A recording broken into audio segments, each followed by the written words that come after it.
Waalaikumsalam warahmatullahi wabarakatuh. Innal hamdalillah nahmaduhu wa nasta'inuhu wa nastaghfiruh wa na'udzu billahi min shururi anfusina wa min sayyiati a'malina may yahdihillahu fala mudilla lahu wa may yudlilhu fala hadiya lahu.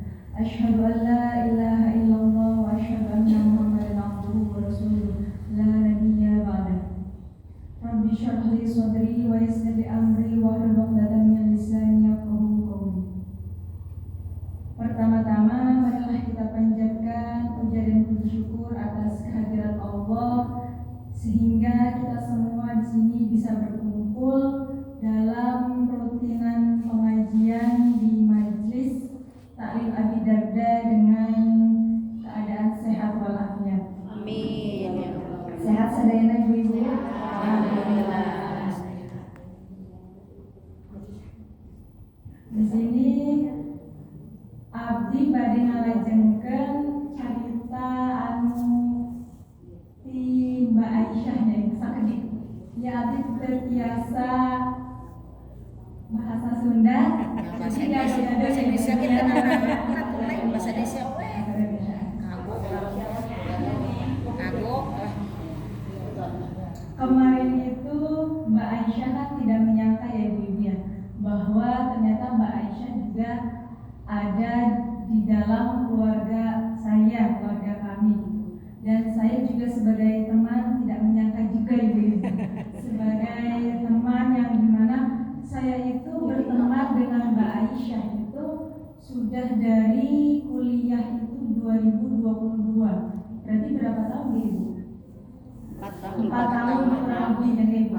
4 tahun kami menjalani perkuliahan, kehidupan selama kuliah itu selama 4 tahun, naik turunnya kehidupan selama 4 tahun, senang sedihnya, duka laranya kita lewati bersama ya ibu-ibu ya.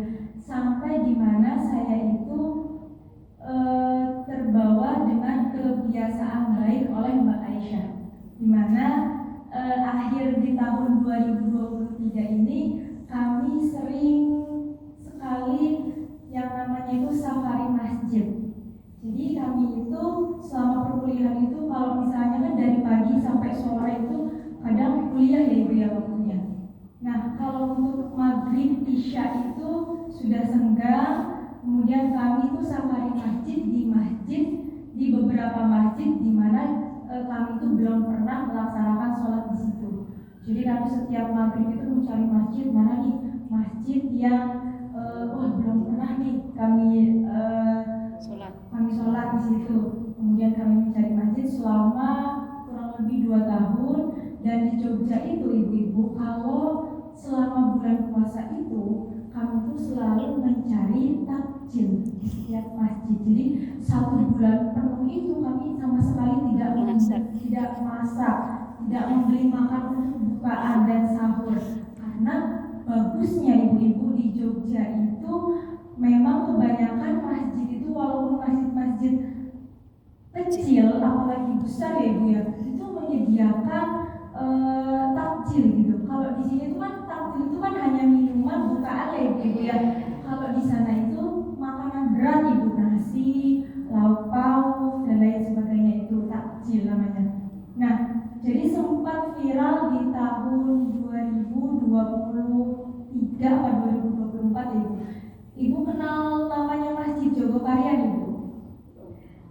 Masjid Jogokarian itu masjid merupakan masjid terbesar di Jogja yang mana setiap harinya dalam bulan puasa itu setiap hari ya ibu ya menyediakan 3.000 sampai 5.000 porsi dalam 1 hari ibu. Itu 1 harinya 1 kali buka puasa, belum sahurnya ibu. Nah berarti dikalikan jadi berapa deh ibu ya. Nah jadi kami itu sering hari ini ke Masjid Jogokarian, kemudian besoknya. Dan Masjid Jogokarian juga pernah diliput oleh TV One karena memberikan makanan untuk orang berpuasa setiap harinya itu banyak dengan jumlah yang banyak di Jogja gitu. Nah jadi anggarannya itu saya pernah mendengar itu sebanyak 52 juta ibu-ibu, Masya Allah. bisa memberikan ke depannya ya Ibu ya. Nah, Amin. kita tidak tahu, bahkan mungkin bisa lebih ya Ibu ya dari Masjid Jogokarian tersebut.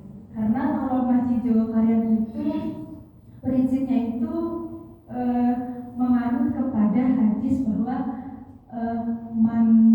saya bacakan di Ibu hadisnya.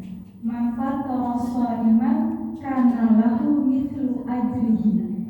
Jadi barang siapa yang orang yang memberi makan orang yang berpuasa, maka orang tersebut mendapatkan pahala seperti orang yang berpuasa dan tidak sedikit pun mengurangi pahala orang berpuasa itu. Insya Allah kita semua bisa memberikan itu ya Ibu ya. Kalau itu hanya ini mimpi kami, mimpi kita sebagai kita ingin meniru kebermanfaatan dari masjid tersebut ya Ibu ya. Insya Allah 5 tahun ke depan, entah 10 tahun ke depan. Ya. Semangat 45 Ibu. Selanjutnya tadi sampai ini ya Bu ya, safari masjid, kemudian sering berpuasa, sering berbuka di masjid-masjid. Nah kemudian sampai kalau di Jogja itu kan sering ada namanya kegiatan sholawat bersama Habib ya Ibu. Sholawat kami itu, saya itu tidak pernah sebelumnya itu, sebelum mengenal Mbak Aisyah itu tidak pernah namanya bersolawat bersama-sama panggung besar bersama Habib Syekh Ibu. Habib Syekh, kemudian Habib Zainal Abidin. Nah saya itu dikenalkan oleh Mbak Aisyah, yang mana Mbak Aisyah itu kan dari Sidoarjo, Jawa Timur ya Ibu ya. Dimana memang kegiatannya itu sholawat dan lain sebagainya. Nah saya diajak pertama kali. Perjalanan dari kos itu ke sholawat itu dimulai di jam Pada maghrib. habis maghrib, tapi kami mulai dari berangkat jam 5 karena perjalanan 2 jam Ibu untuk hanya bersolawat bersama Habib. Nah saya bertanya, bersolawat itu untuk apa? Kan kita bisa ya Ibu ya sendiri di rumah, bersolawat itu bisa gitu, kenapa kita harus berbondong-bondong bersama Habib gitu. Nah Mbak Aisyah menjawab, nanti kamu sendiri akan tahu gitu. Nah setelah saya diajak ke sana kemudian bersolawat, ternyata Masya Allah ibu-ibu, ternyata orang-orang yang datang itu hampir 10.000 orang-orang yang ingin bersolawat dengan Habib Syekh. Yang mana saya berpikir kenapa orang-orang sebegitu inginnya gitu bersolawat bersama Habib Syekh. Ternyata ketika kata Mbak Aisyah, ketika kita bersolawat bersama Habib itu, kita akan merasakan setenang itu hati kita untuk mengingat Nabi Muhammad SAW. Jadi di solawat itu kan kita ada bersolawat, kemudian mahalul qiyam, ya gimana kita benar-benar ketika mahalul qiyam itu semuanya itu tidak ada yang bersenda gurau, semua itu fokus dengan kita meminta syafaat Ibu, benar-benar meminta syafaat untuk kelak kita di hari akhir. Karena siapapun, bahkan orang tua kita sendiri, anak-anak kita sendiri, tidak ada yang bisa menolong kita kecuali siapa Ibu? Kanjeng Nabi Muhammad SAW. Semoga kita bisa terus mengamalkan ya Ibu. Selanjutnya tadi saya sudah mendapatkan beberapa tahun di tahun 2022, kemudian 2023 saya mulai cinta dengan sholawat. Kemudian saya beberapa kali itu kami sempat 4 kali bahkan lebih itu kami sering berburu sholawat ibu-ibu dengan Habib, karena ya ternyata setelah itu ketika kita bisa bersolawat berbondong-bondong, kita melangitkan doa-doa kita, melangitkan apa keinginan kita gitu ibu-ibu. Nah dari sini saya mengambil hikmahnya bahwa anil mar'i latas al was'al an qarinihi fa inna bil muqarini yang tadi. Jadi ketika kita mau mengetahui orang itu, maka jangan tanya orang itu, maka tanyalah temannya, lihat perilaku temannya seperti apa.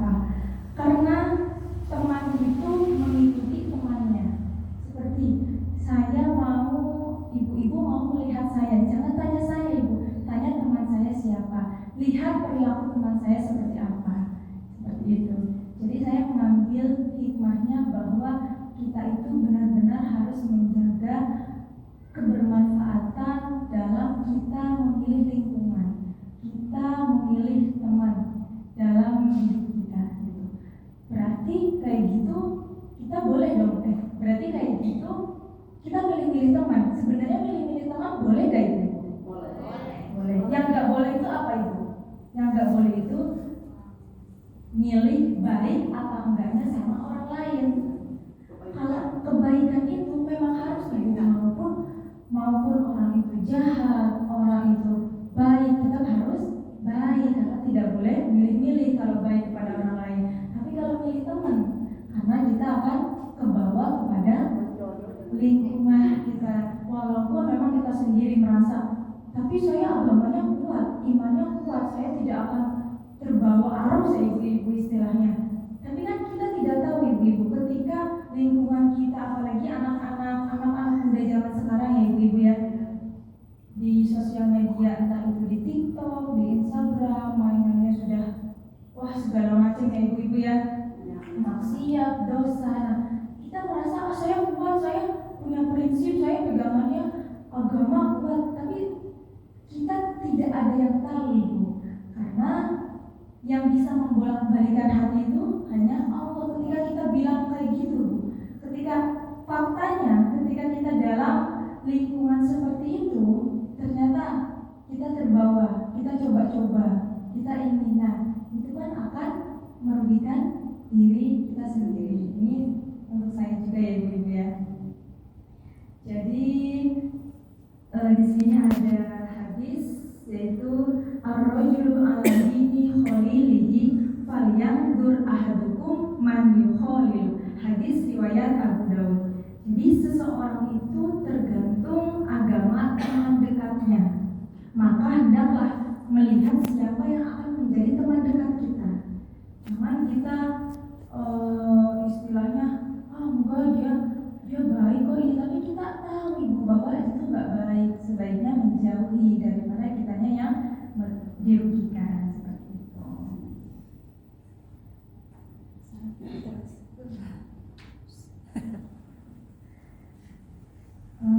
Tadi sampai ceritanya sampai ini ya ibu ya.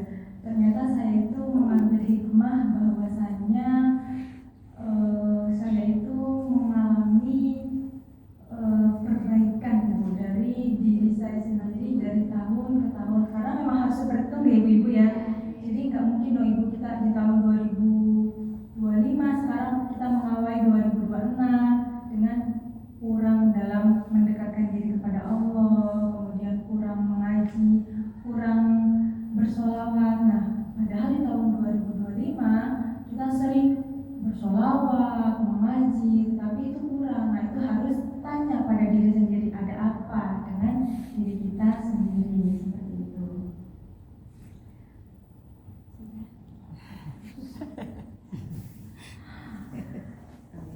Ibu mungkin sedikit yang bisa saya sampaikan. Semoga apa yang saya sampaikan menjadi kebermanfaatan bagi ibu-ibu semua. Ibu-ibu bisa mengamalkan dalam kehidupan sehari-hari bagaimana ternyata lingkungan itu sebegitu mempengaruhinya, apalagi di zaman yang era digital ya ibu ya.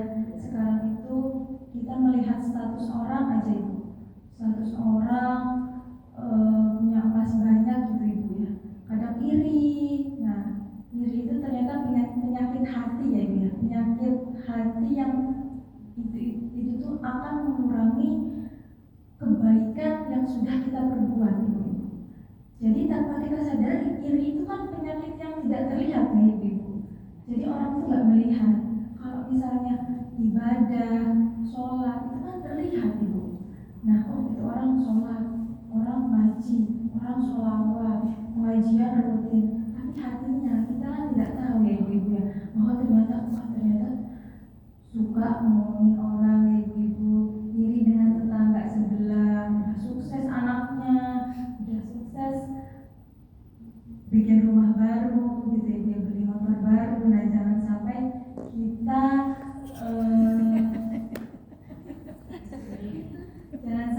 kita ada di penyakit iri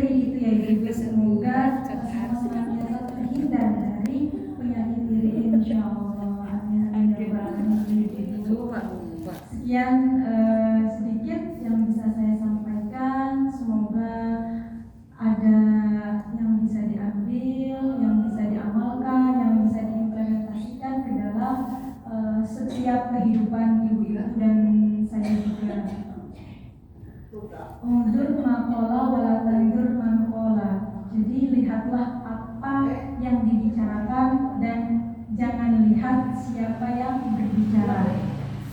Wallahu muwaffiq ila aqwamit thoriq. Wassalamualaikum warahmatullahi wabarakatuh. Waalaikumsalam warahmatullahi